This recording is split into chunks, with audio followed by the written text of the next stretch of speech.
America's corrupt, racist society operates under schizophrenia, sociopaths, and psychopaths. A few white supremacists are able to temporarily suppress their behavior. But keep in mind, all white supremacists come from the same bloodline. White supremacists always work together, no matter how cruel, how violent, or devastating the act is. Their goal is to maintain genetic survival. White supremacists are a part of some kind of alliance. This alliance is a part of a group that agrees on issues. All members are on the same accord. Their codes of conduct and are rarely broken for fear of being ostracized or annihilated.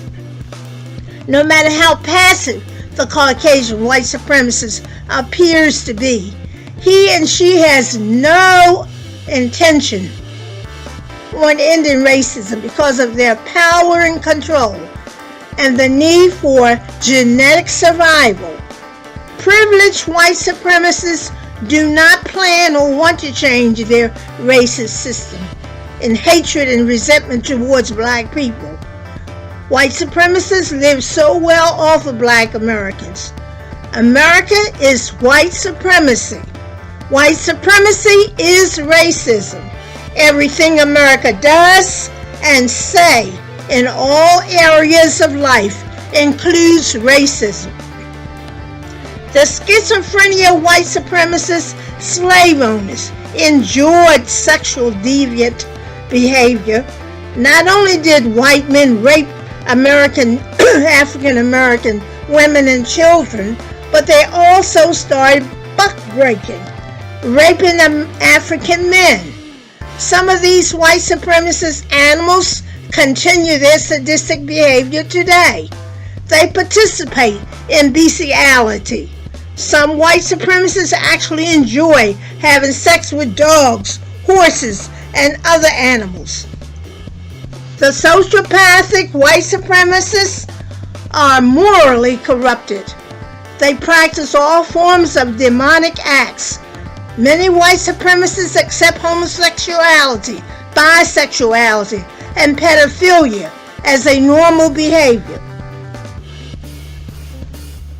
Cognitive dissonance is mental disorder or discomfort that a person experiences.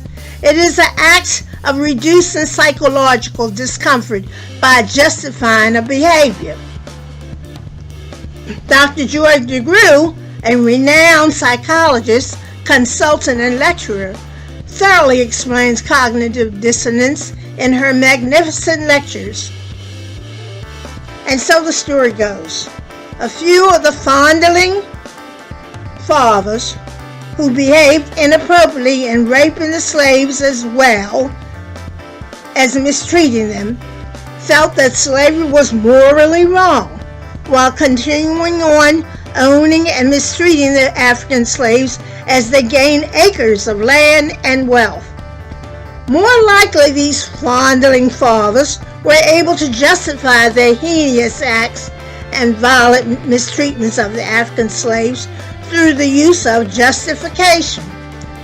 The monstrous fondling fathers continued to spread their false theories and recorded their vicious, tantalizing lies, spread it as the slaves were only partially human and they had no feelings. These Neanderthal morons said that the African slaves were less intelligent than whites. None of the white supremacist fondling fathers' writings about race were scientifically true and held any true merit. America's founding fathers did not want to end slavery because it kept them extremely prosperous. So these schizophrenia sociopathic criminals purposely made up theories that were the most damaging to the African slaves and has affected the harmful abuse and mistreatment of black people on up until today. The distorted fondling fathers knew that their lies were untrue. America's disgraceful fondling founding fathers who were freaks and idiots as well, and criminals, now known as America's founding fathers, are held in such high regard today by sick America. These monstrous founding fathers became extremely rich as slave owners. They used the same crimes against the African slaves with severe treatment as other slave owners. The African slaves were raped, whipped, tortured, overworked, and murdered. America's psychosis disgraceful founding fathers were white supremacist criminals that committed the most heinous and cruel crimes ever used on human beings. Their treatment performed on African slaves by these sociopathic animals were just as severe as any other slave holders. Let's take a look at two of these white supremacist criminals. George Washington was the first president of America. He became extremely rich as a slave owner. Sociopathic George had a huge plantation with over 300 African slaves. Thomas Jefferson was the third president of the United States. Thomas Jefferson offered rewards for capturing runaway slaves. He needed slave labor to maintain his wealth, his lifestyle, and his reputation. He was a sociopathic and rapist. Thomas called slaves smelly. While he was doing that, he committed rape on young African girl Sally Hemings as a child, and her sister, and other slaves. Thomas Jefferson fathered over 6 of Sally's children.